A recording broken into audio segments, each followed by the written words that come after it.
नमस्कार. आज आपण उन्हाळी रेसिपीमध्ये कच्च्या कैरीची चटणी कशी बनवायची ते पाहणार आहोत. अगदी कमीत कमी साहित्यात आणि खूपच कमी वेळात ही चटणी बनवून तयार होते.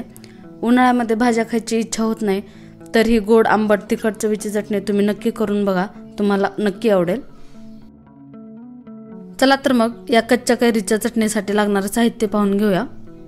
इथे मी एक छोटी कैरी त्याला स्वच्छ धुवून त्याचे साल काढून घेतले आणि त्याचे बारीक तुकडे करून घेतलेत. त्याचबरोबर इथे मी चवीपुरतं मीठ घेतले, अर्धा चमचा जिरे, सुकं खोबरं, त्यानंतर एक गुळाचा छोटा तुकडा, या ठिकाणी तुम्ही साखरेचा सुद्धा वापर करू शकता. त्यानंतर तिखट असलेल्या 4 हिरव्या मिरच्या आणि थोडीशी कोथिंबीर. त्यानंतर एका मिक्सरच्या भांड्यामध्ये आपण घेतलेलं सर्व साहित्य यामध्ये टाकून घ्यायचं. हे तुम्ही खलबत्त्यामध्ये सुद्धा वाटू शकता, पण आपण इथे झटपट चटणी बनवतो त्यामुळे मी मिक्सरचा वापर करते. जर तुमच्याकडे थोडासा वेळ असेल तर तुम्ही हे खलबत्त्यामध्ये सुद्धा वाटून घेऊ शकता.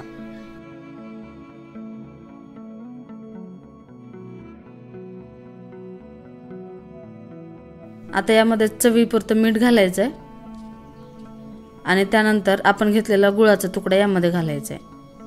आता हे आपल्याला मोठं मोठं वाटून घ्यायचं आहे, जास्त बारीक पेस्ट करायची नाही आहे. मिक्सर बंद चालू करत करत हे आपल्याला वाटून घ्यायचं आहे. तुम्ही पाहू शकता याचे लहान लहान तुकडे अजून दिसत आहेत. जर तुम्हाला याची पेस्ट हवी असेल तर यामध्ये 2 चमचे पाणी घालून मग मिक्सरमध्ये बारीक करून घ्या, छान पेस्ट तयार होईल.